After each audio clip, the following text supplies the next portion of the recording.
السلام علیکم ورحمۃ اللہ وبرکاتہ۔ کیا حال ہے سب کا؟ الحمد للہ، نحمدہ ونصلی علی رسولہ الکریم، اما بعد فاعوذ باللہ من الشیطان الرجیم، بسم اللہ الرحمن الرحیم، رب اشرح لی صدری ویسر لی امری واحلل عقدۃ من لسانی یفقہوا قولی۔ فصل 85، صفحہ نمبر 405۔ لواطت کی قباحتیں اور سزائیں۔ لواطت کہتے ہیں ہومو سیکشوالٹی کو، مرد کا مرد کے ساتھ فزیکل ریلیشن شپ۔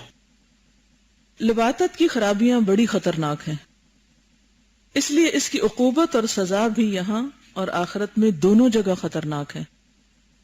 علماء میں اختلاف ہے کہ لواطت کی سزا زیادہ سخت ہے یا زنا کی، یعنی زیادہ بڑی سزا کس کی ہے، یا دونوں کی یکساں ہے، ایک جیسی ہے۔ زنا کی سزا تو آپ پڑھ چکے نا قرآن مجید میں، سورۃ النور میں۔ اس بارے میں علماء کے 3 قول ہیں، یعنی 3 اوپینین ہیں۔ حضرت ابو بکر صدیق، حضرت علی بن ابی طالب، حضرت خالد بن ولید، حضرت عبداللہ بن عباس، حضرت خالد بن زید، حضرت عبداللہ بن معمر، امام زہری، ربیعہ بن ابی عبد الرحمن، مالک، اسحاق ابن راہویہ اور امام احمد بن حنبل کی ایک صحیح روایت، نیز امام شافعی کے ایک قول کے مطابق لواطت کی عقوبت اور سزا، عقوبت کا معنی بھی سزا ہی ہوتا ہے، انجام، زنا کی عقوبت و سزا سے زیادہ سخت ہے۔ یعنی تمام صحابہ کرام اور بعض علماء کی رائے کیا ہے کہ لواطت کی سزا زنا سے بھی زیادہ سخت ہے، یہ ایک رائے ہے، کیونکہ لواطت کی سزا قتل ہے، ڈیتھ سینٹنس۔ لواطت کرنے والا محسن ہو یا غیر محسن، محسن احسان کہتے ہیں شادی شدہ ہونے کو، اور غیر محسن یعنی جس کی شادی نہ ہوئی ہو۔ زنا میں تو جو غیر شادی شدہ اس کی سزا کیا ہے، 100 کوڑے، اور دوسرے کی رجم۔ حضرت عطا بن ابی رباح، حسن بصری، سعید بن المسیب، ابراہیم نخعی، حضرت قتادہ، امام اوزاعی، امام شافعی، ازرو ظاہر مذہب امام احمد بن حنبل، دوسری روایت کے مطابق امام ابو یوسف اور امام محمد اس طرف گئے ہیں کہ لواطت اور زنا دونوں کی عقوبت اور سزا یکساں ہے، ایک جیسی ہے۔ حاکم اور امام ابو حنیفہ کہتے ہیں کہ لواطت کی سزا اور عقوبت زنا کی سزا اور عقوبت سے کم ہے۔ لواطت کے لیے کوئی مقررہ شرعی حد نہیں۔ حد کیا ہوتی؟ جیسے زنا کی حد ہے، یا چوری کی ہے، یا شراب کی ہے، قتل کی ہے، بلکہ اس کے لیے تعزیر ہے۔ تعزیر وہ سزا ہوتی ہے جو قاضی حالات کے مطابق خود مقرر کرتا ہے۔ ان کی دلیل یہ ہے کہ لواطت اسی طرح ایک سخت ترین معصیت ہے جس طرح دوسرے بہت سے بڑے بڑے معاصی ہیں، یعنی گناہ ہیں۔ اللہ اور اللہ کے رسول صلی اللہ علیہ وسلم نے اس کے متعلق کوئی خاص حد مقرر نہیں کی، اس لیے اس میں صرف تعزیر ہوگی، جیسا کہ مردار کا گوشت کھانے، خون پینے اور خنزیر کا گوشت کھانے میں تعزیر ہے، سزا ہے اگر کوئی جان بوجھ کے ایسا کرے۔ نیز ایک دلیل یہ پیش کرتے ہیں کہ لواطت میں شہوت کا استعمال ایسے مقام میں ہوتا ہے جس سے انسانی طبائع یعنی طبیعتیں گریز کرتے ہیں، یعنی ناپسند کرتے ہیں، فطرت کے خلاف ہے۔ اسی وجہ سے شریعت نے اس کے متعلق کوئی خاص حد مقرر نہیں کی، جیسا کہ جانور اور گدھے کے ساتھ وطی کرنے میں کوئی حد مقرر نہیں ہے۔ تو اسی طرح اگر کوئی مرد کے ساتھ ایسا کام کرتا ہے تو اس کے لیے اس طرح کی حد مقرر نہیں جیسے چوری وغیرہ میں۔ ایک دلیل یہ پیش کرتے ہیں کہ لواطت کو لغت، شرع اور عرف میں زنا نہیں کہا جاتا۔ لغت یعنی ڈکشنری، شرع شریعت، اور عرف میں یعنی عام معروف قاعدے میں جو لوگ کسی چیز کو نام دیتے ہیں اس میں زنا نہیں کہا جاتا، اس لیے یہ ان نصوص کے تحت نہیں آتی۔ نصوص نص کی جمع ہے، نص کہتے ہیں ٹیکسٹ کو، یعنی قرآن مجید میں کوئی ٹیکسٹ موجود نہیں جیسے زنا کے لیے ٹیکسٹ موجود ہے سزا کے بارے میں، جو زنا کی حد پر دلالت کرتی ہیں۔ یعنی جس طرح زنا کے بارے میں موجود ہے حکم براہ راست، clear cut, to the point, ایسا اس کے لیے نہیں ہے۔ نیز یہ لوگ کہتے ہیں کہ قواعد شریعہ عموماً ایسے بنائے گئے ہیں کہ اگر معصیت بھی نافرمانی کو کہتے ہیں نا، اور گناہ طبعی اقتداء کے ماتحت ہے، طبعی یعنی طبیعت کے تقاضے کے تحت ہے، یعنی انسان کے اندر ایک فطری وہ خواہش موجود ہے اور اس کی وجہ سے کوئی کرتا ہے، تو اقتداء طبائع کی وجہ سے شرع نے اس کے لیے حد مقرر کی ہے، یعنی طبیعت کے تقاضے یا طبیعت کی خواہش کو پورا کرنے کے لیے انسان اگر کوئی گناہ کرتا ہے تو اس پر حد ہے. سمجھ آ رہی ہے کہ نہیں؟ تھوڑی سی لینگویج مشکل ہے لیکن معنی مشکل نہیں ہے.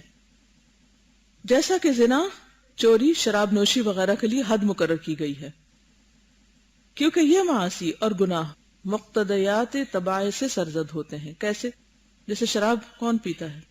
جس کو اس کی ارج ہوتی ہے، ایک نشہ سا ہوتا ہے، یا ایک ہو سکتا ہے کوئی پیاس میں پیے اور پھر اس کے بعد اس کو عادت پڑ جائے، یعنی پیاس ایک طبعی تقاضا ہے. اسی طرح چوری کسی خاص چیز کی ضرورت یا خواہش انسان کو اس پر اکساتی ہے. اسی طرح زنا جو ہے انسان کے اندر اللہ نے جو ایسے جذبات رکھے ہیں تو اس کے تقاضے کے طور پر انسان حلال نہیں حرام رستہ اختیار کر لیتا ہے. لیکن لواطت جو ہے طبیعت کے اندر اللہ نے نہیں رکھا اس کو، یعنی فطرت کے خلاف ہے، کیونکہ یہ معاصی اور گناہ مقتضیات طبائع سے سرزد ہوتے ہیں. اور مردار کھانے، خون پینے اور خنزیر کا گوشت کھانے پر حد مقرر نہیں کی، کیونکہ اس کا کھانا طبع انسانی کی مقتضیات کے خلاف ہے.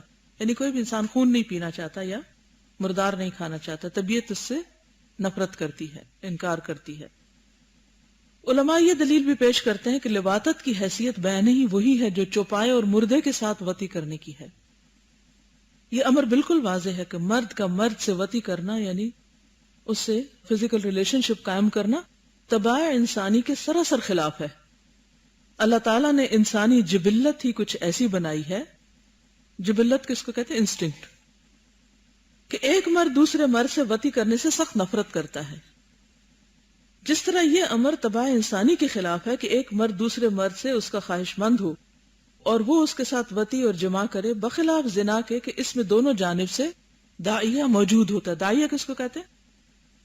ڈیزائر کہہ سکتے ہیں آپ، یعنی مرد اور عورت دونوں کے اندر اس کی ڈیزائر ہو سکتی ہے. نیز یہ علماء ایک اور دلیل پیش کرتے ہیں کہ دونوں قسم کے افراد یعنی فاعل اور مفعول اگر اپنی جنس سے فائدہ اٹھائیں تو اس میں حد نہیں ہے. مثلا عورت کے ساتھ مساحقت کرے تو اس میں حد نہیں ہے. اسی طرح اگر مرد مرد سے فائدہ اٹھائے تو حد نہیں ہے. یہ اصل میں دلائل یہ پیش کر رہے ہیں کہ حد کیوں نہیں ہے اور باقی گناہوں پر حد کیوں ہے. اس میں ان دو چیزوں میں بیسیکلی فرق کرنے کی ڈسکشن ہو رہی ہے. قائلین قول اول یعنی جمہور امت جو اس کے قائل ہیں کہ لواطت کی عقوبت اور سزا زنا کی عقوبت اور سزا سے زیادہ سخت ہے، ان کی کیا دلیل ہے؟ وہ کہتے ہیں کہ اس عقوبت اور سزا پر صحابہ کا اجماع ہو چکا ہے. ٹھیک ہے، اب یہ تین کون سی رائے ہیں؟ پہلی رائے کیا ہے کہ لواطت کی ہومو سیکشوالٹی کی سزا زنا کی سزا سے زیادہ سخت. دوسری کیا ہے؟ تیسری کیا ہے؟ کم ہے. اب پہلے وہ کم کی کچھ باتیں ہوئی، لیکن یہاں پر اب آ رہے ہیں یہ پہلے قول کی طرف. بعض اوقات آپ کسی بھی معاملے میں دو تین رائے پڑھتے ہیں نا، تو پھر عام بندے تو یہ جائزہ نہیں لے سکتے کہ ان مختلف آراء کے پیچھے کیا دلائل ہیں، لیکن علماء اس چیز کا جائزہ لیتے ہیں. اب یہاں پر امام ابن القیم الجوزیہ ان آراء کو انالائز کرتے ہیں. وہ یہ کہتے ہیں کہ سزا زیادہ سخت ہے، کہتے ہیں کہ اس کی عقوبت اور سزا پر صحابہ کا اجماع ہو چکا ہے. یعنی سارے صحابہ اس بات پر متفق تھے کہ اس کی سزا کیا ہے؟ قتل ہے. طریقہ کار مختلف ہو سکتا ہے لیکن وہ سخت سزا کے قائل ہیں. وجہ کیا ہے؟ اس لیے کہ لواطت کے مفاسد یعنی اس کے جو فسادات اور خرابیاں ہیں حد سے زیادہ خطرناک ہیں. اور آپ دیکھیں کہ ایڈز کے پھیلنے کی وجہ بھی بیسیکلی یہی برائی تھی. اب اس دور میں تو ایڈز نہیں تھی لیکن اور بہت سی خرابیاں تھیں. تو ان کا کہنا کیا ہے کہ یہ بیماری یا یہ برائی جو ہے اس کا جو نتائج ہیں وہ بڑے بھیانک اور بہت گھناؤنے ہیں، اور اس کے فساد اور اس کی جو قباحتیں وہ بہت زیادہ ہیں. اس لیے اس کی سزا بھی انتہائی سخت ہے. کسی دوسرے گناہ کے مفاسد اس کے مفاسد کے برابر نہیں. اس کے مفاسد کفر کے مفاسد کے قریب پہنچ جاتے ہیں. بسا اوقات قتل نفس سے زیادہ اس کی خرابیاں ظاہر ہوتی ہیں، کیونکہ جن کو اس کام کے لیے استعمال کیا جاتا ہے ان کے اندر ایسی ایسی نفسیاتی امراض اور ایسی ایسی خرابیاں پیدا ہو جاتی ہیں کہ وہ زندہ ہوتے ہوئے مردہ ہوتے ہیں، اخلاقی طور پر انتہائی گر جاتے ہیں، معاشرے کے اندر کوئی پروڈکٹیو کام نہیں کر پاتے. عموماً جنون اور پاگل پن تک کی بیماریاں لاحق ہو جاتی ہیں. قتل سے تو کیا ہے، ایک دفعہ کسی کا قتل ہو گیا بات ختم ہو گئی، لیکن اس طرح جس کو یوز کیا جائے اس کا زندہ رہنا بھی مردوں سے بدتر ہو جاتا ہے. اس کبیرہ گناہ کی سزا میں اللہ تعالیٰ نے کسی قوم کو قوم لوط سے پہلے اس طرح ہلاک نہیں کیا کہ اسے جڑ بن سے ہی اکھاڑ دیا ہو. اس قوم کو اس فعل بد کی وجہ سے اللہ نے وہ سخت سزا دی ہے کہ دنیا کی کسی قوم کو ایسی سزا نہیں دی. کیا پڑھا آپ نے قرآن مجید میں قوم لوط کے بارے میں؟ جی آپ ایک بات.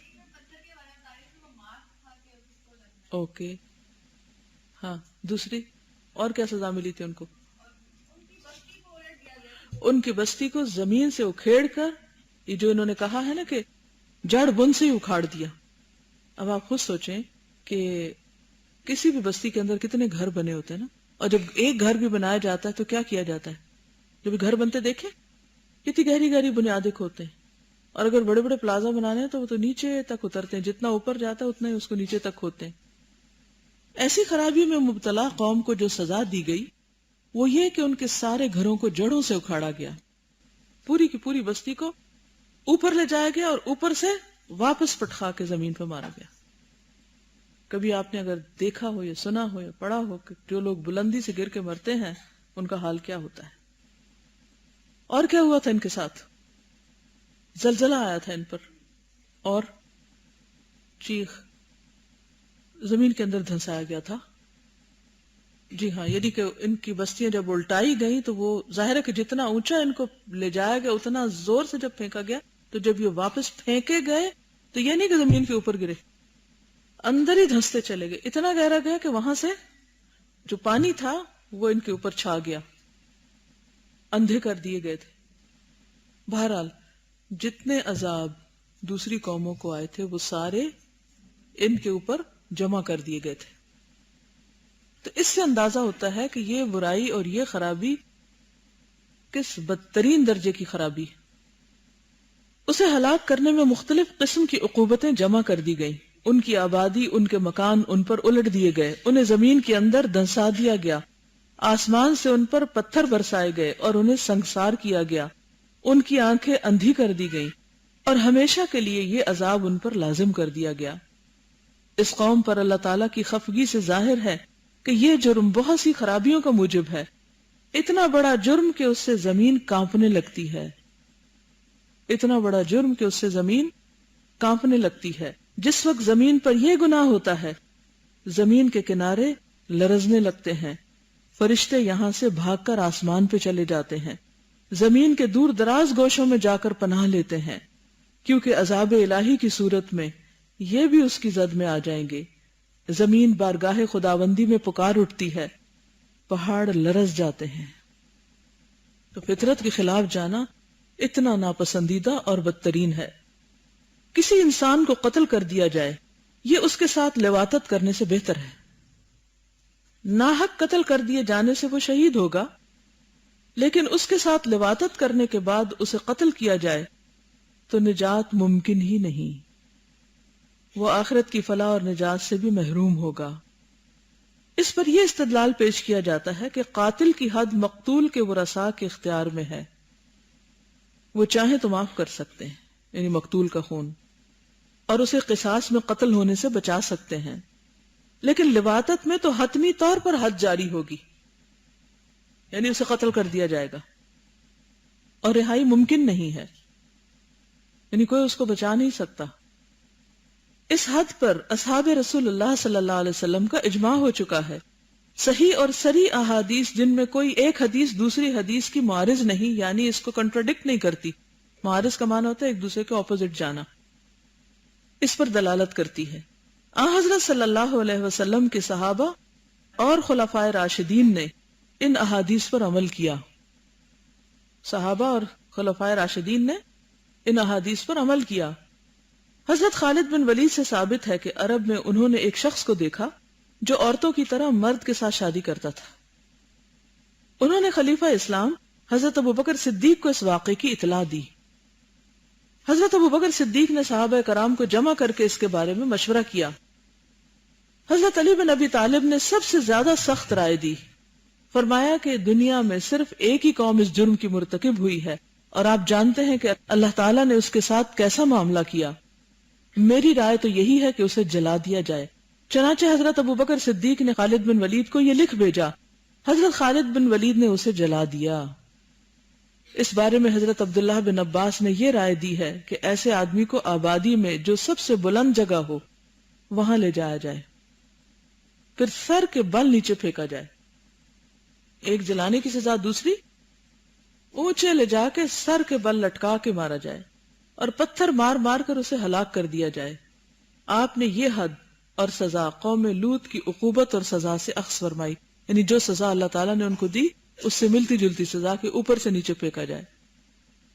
حضرت عبداللہ بن عباس سے یہ روایت بھی منقول ہے کہ حضرت صلی اللہ علیہ وسلم نے فرمایا، من وجدتموه يعمل قوم لوط فاقتلوا الفاعل والمفعول به. سنن دارمی. جسے تم قوم لوط کا کام کرتے پاؤ تم فاعل اور مفعول دونوں کو قتل کر دو.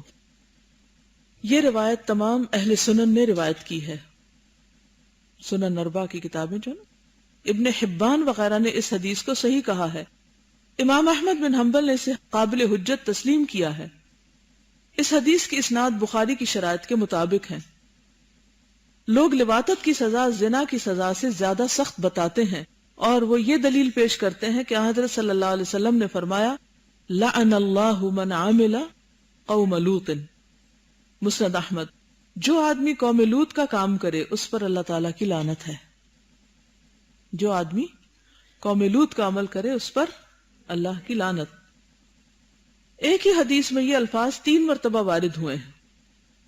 زانی کے حق میں کسی جگہ ایک ہی حدیث میں 3 مرتبہ لعنت وارد نہیں ہوئی.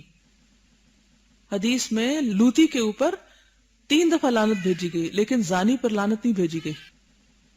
زنا کے علاوہ دیگر کبائر میں بھی لعنت وارد ہے، مگر صرف ایک ہی مرتبہ. یعنی کچھ اور گناہ بھی ایسے ہیں جن پر لعنت وارد ہوئی ہے، لیکن ایک بار، 3 بار نہیں، مگر اس گناہ پر 3 بار. اور یہاں لوطی کے حق میں 3 مرتبہ لعنت وارد ہے. نیز حضرت صلی اللہ علیہ وسلم کے تمام صحابہ لوطی کے قتل پر متفق ہیں. ٹھیک ہے، کیا مطلب؟ تمام صحابہ کے درمیان اجماع ہے کس بات کا؟ کہ اس کو قتل کیا جائے گا. کسی ایک صحابی نے اس بارے میں اختلاف نہیں کیا ہے. کسی نے اگر کچھ اختلاف کیا ہے تو وہ قتل کی صورت ہے کہ کس طرح قتل کیا جائے گا، یعنی اسے کس طرح قتل کیا جائے. نفس قتل میں کسی کو اختلاف نہیں. کیا معنی ہوتا ہے نفس قتل؟ یعنی قتل اٹ سیلف، اس میں کوئی اختلاف نہیں.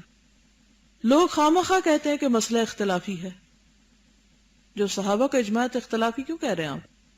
اور صحابہ کا اس میں اختلاف ہے، حالانکہ یہ صحابہ کرام کا اجماعی مسئلہ ہے.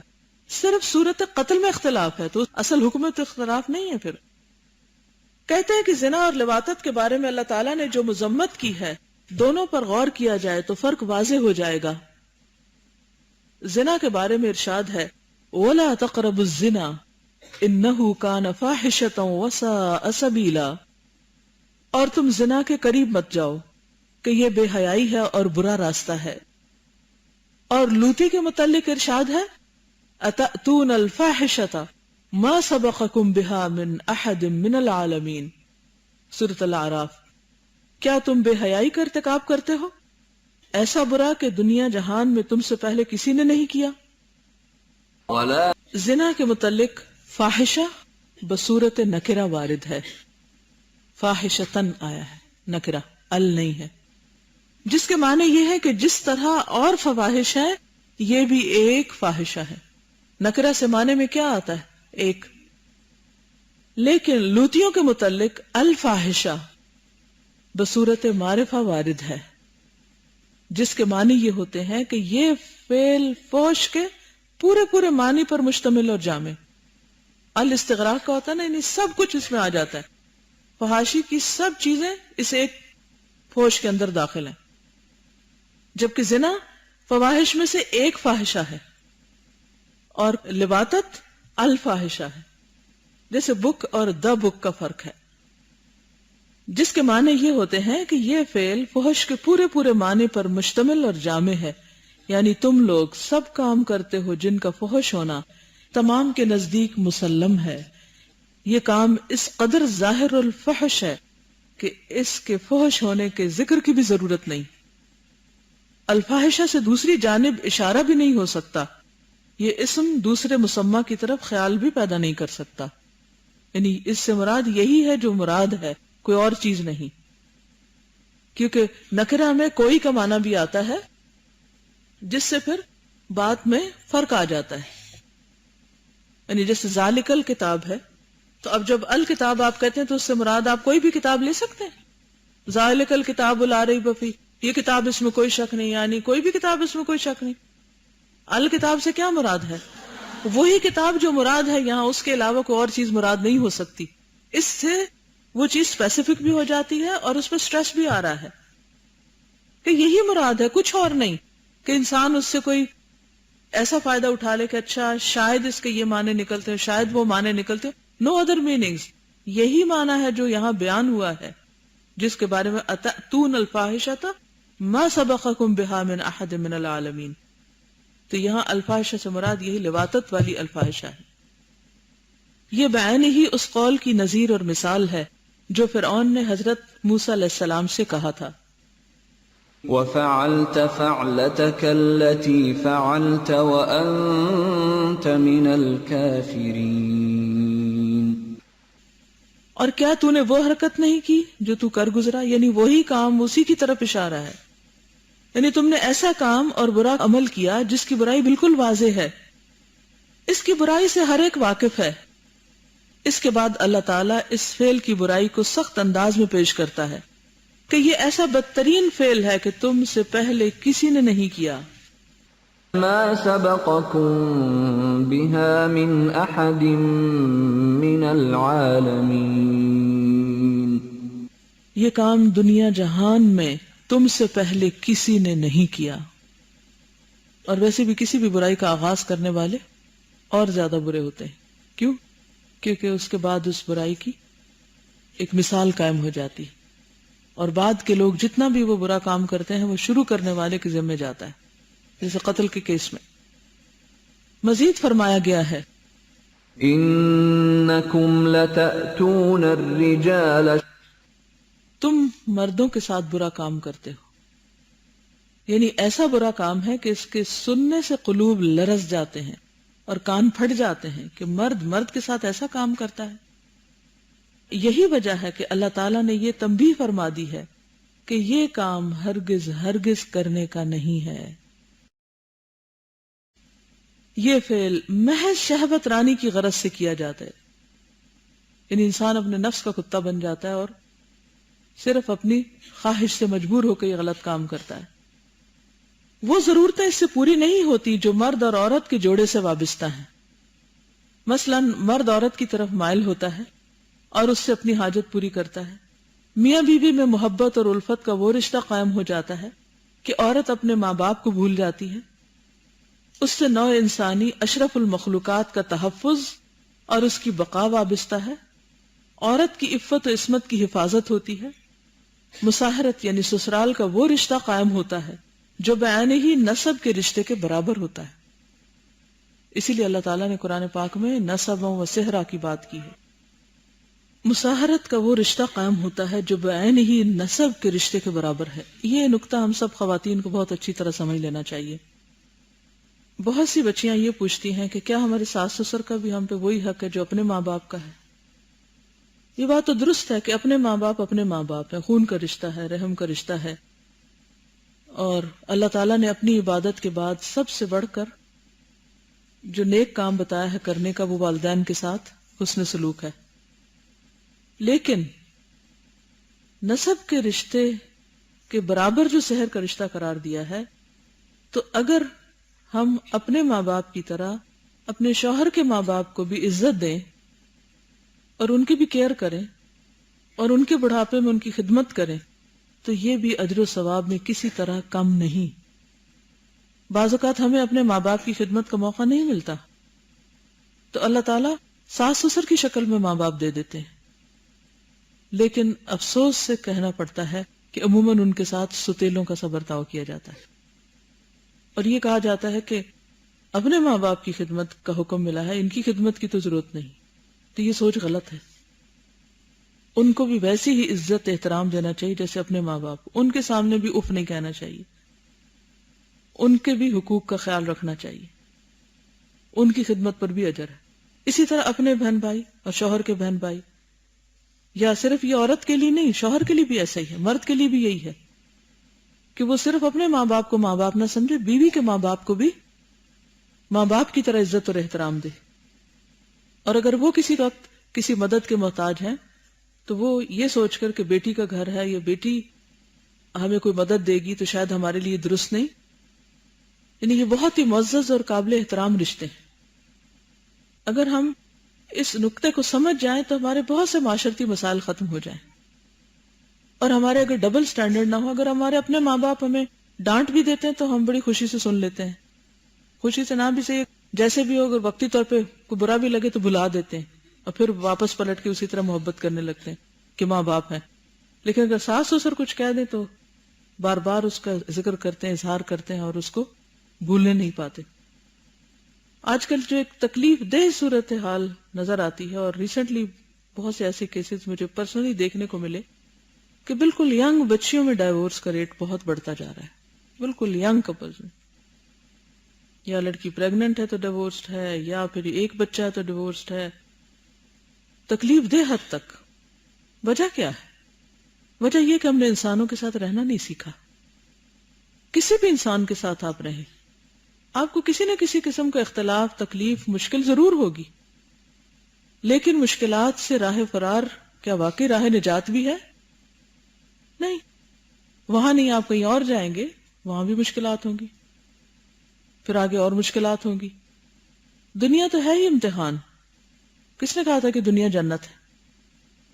اگر کوئی دنیا میں جنت تلاش کر رہا ہے تو وہ تو مل ہی نہیں سکتی، لیکن چھوٹی چھوٹی مشکلات پر انسان ہمت ہار بیٹھے اور اس کو اینڈ آف لائف سمجھے اور برداشت کا مادہ اس سے ختم ہو جائے تو یہ انتہائی غلط بات ہوگی۔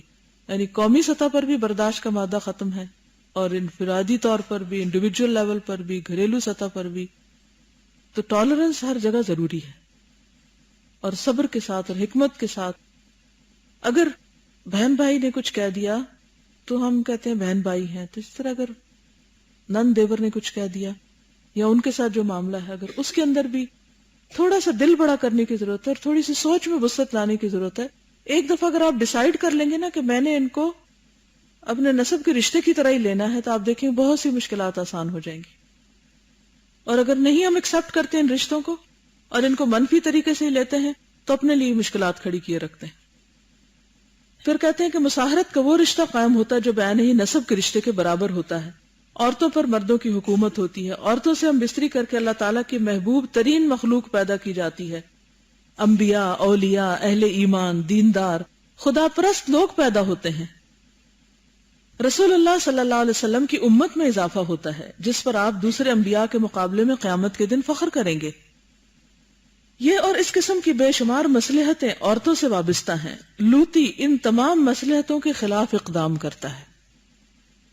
لواطت ان تمام باتوں کی پرورش کرتی ہے جن کی خرابیاں حسر و احساس، حسر کہتے ہیں کسی چیز کا احاطہ کرنا، احساس شمار کرنا، حسر و احساس سے باہر ہیں، ان لمیٹڈ۔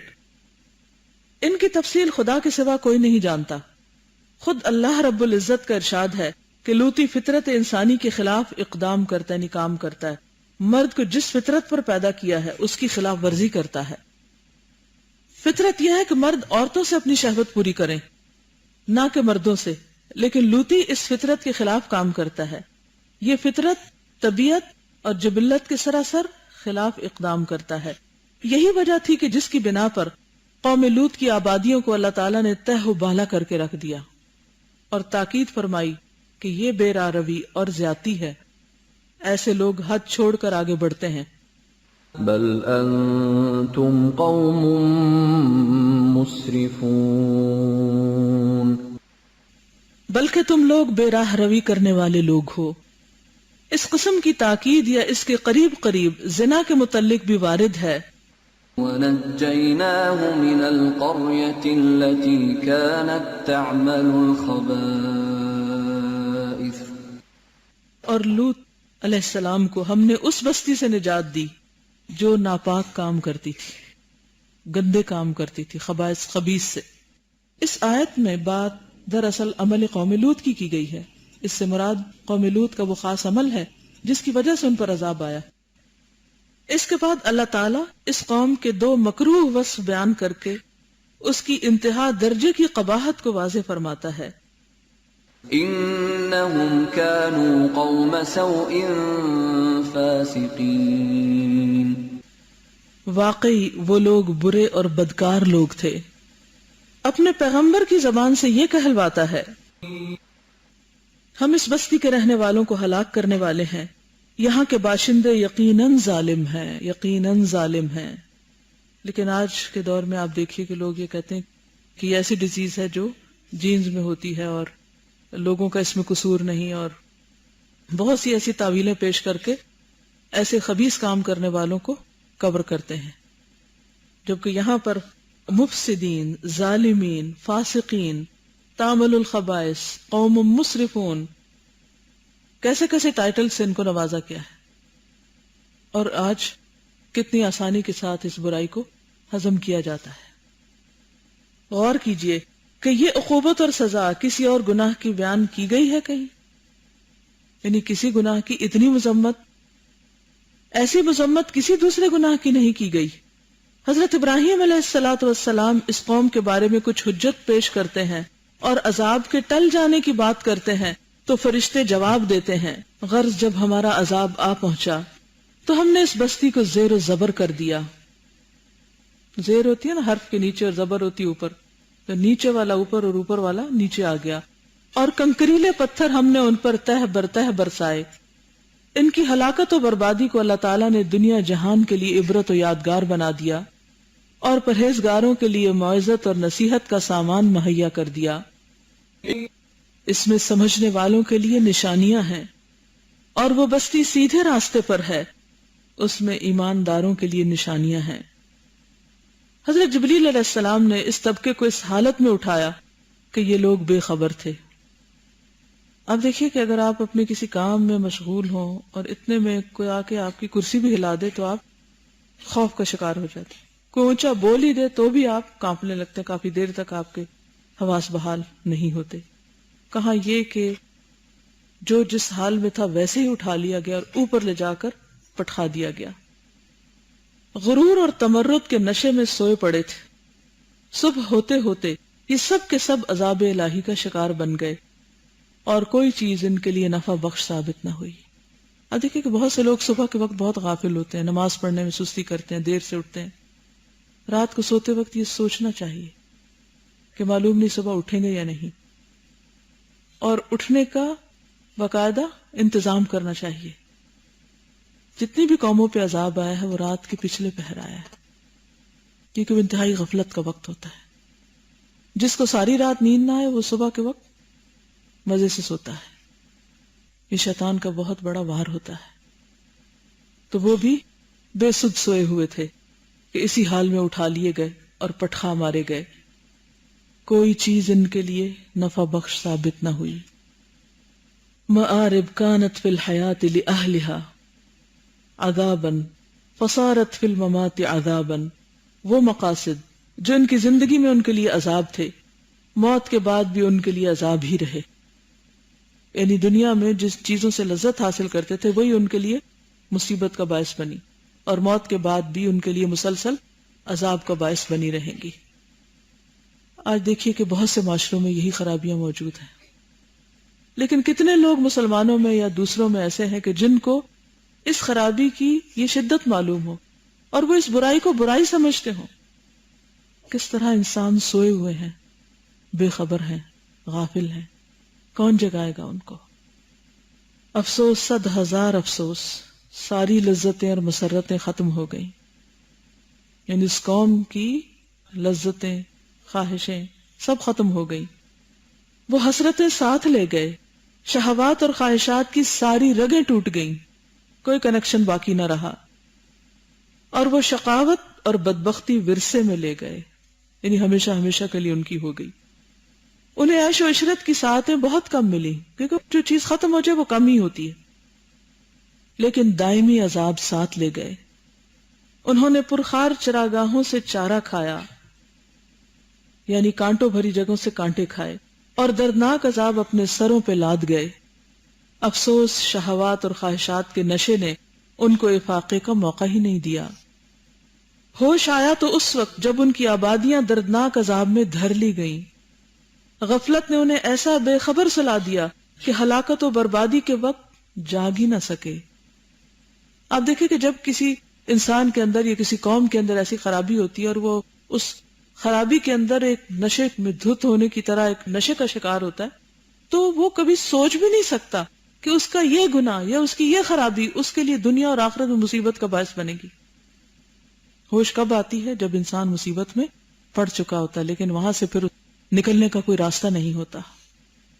کوئی بھی گناہ ہو، ان سب کے بارے میں انسان کو یہی سوچنا چاہیے کہ اسے چھوڑ دے، جتنا جلد ہو سکے چھوڑ دے، اور ان سے نفس کی لذت حاصل نہ کرتا رہے، کیونکہ یہ صرف چند روز کے لیے ہے.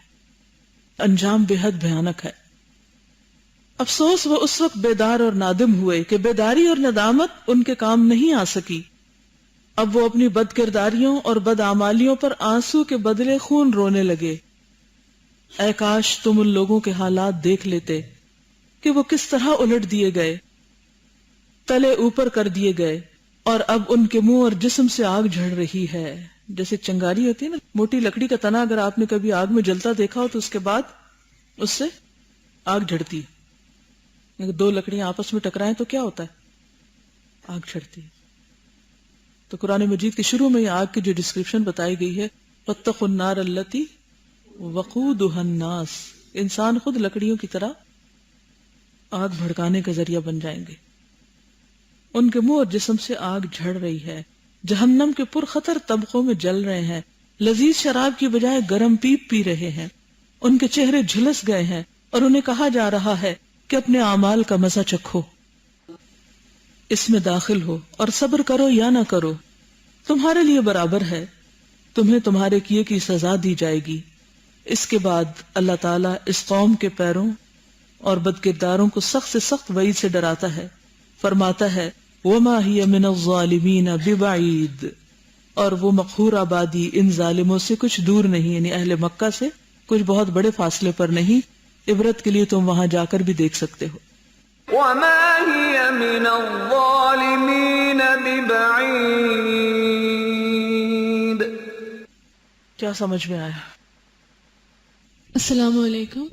مجھے تو آج کے لیسن میں جو بہت زیادہ جو چیز فیل ہو رہی ہے وہ یہ کہ ہم لوگ اپنے انٹلیکٹ کے بیس کے اوپر بہت سارے فیصلے کرتے رہتے ہیں، اور میں یہ سوچ رہی تھی کہ ویسٹ میں تو انٹلیکٹ ہمارے سے بہت ہائر لیول پہ ہے، اور انہوں نے دنیا میں جتنی بھی ترقیاں کی ہیں وہ ساری ظاہر انٹلیکٹ کے بیس پر ہی کی ہیں، لیکن جو خواہشیں ہیں نا وہ انٹلیکٹ پر پھر حاوی ہو جاتی ہیں، اور وہ اتنا زیادہ انسان کو بہا کر لے جاتی ہیں کہ اس کی کوئی لمٹ ہی نہیں ہے.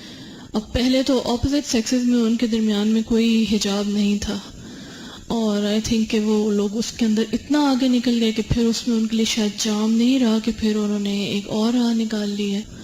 اور پھر اس کی کتنی جسٹیفیکیشنز ہیں. ایک تو ان کی لینگویج اتنی وہ آل انکمپسنگ ہے کہ ہر چیز کے لیے وہ ایسے خوبصورت لفظ نکال لیتے ہیں.